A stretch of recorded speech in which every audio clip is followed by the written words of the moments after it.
Titles for films are always difficult. There's a famous story of Sam Goldwyn always putting out to everyone on a film set, whoever came up with a title would be paid a nice fee for coming up with a title. It was $100, but back in the 30s and 40s, $100 was something.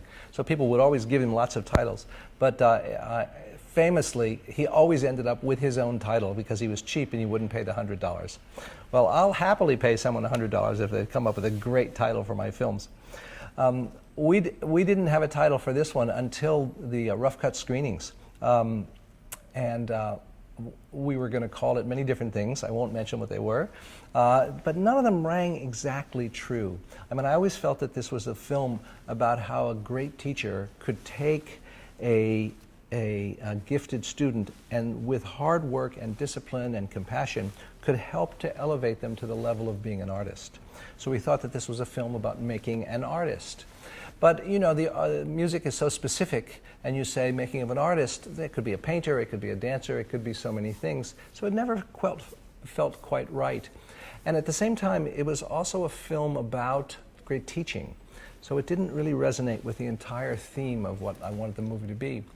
But talent has hunger is a phrase that Paul Katz himself says throughout the film. It's something that he goes to in terms of his students. He uses it as a call to action, that you can look into yourself, and if you have talent and you feel an anxiety, you feel a tension, you feel a heat for it, for the work, for the practice, for the creation, for the performance, there's something calling you, and that's what he calls hunger.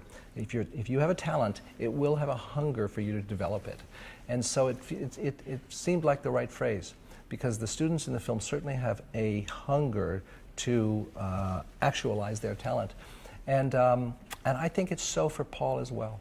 I think Paul, as a performer his whole life, one of his teachers was János Starker, this great, great Hungarian cellist of the 20th century, now dead. And János Starker said, and we're talking about one of the great cellists of the century, as Paul himself says.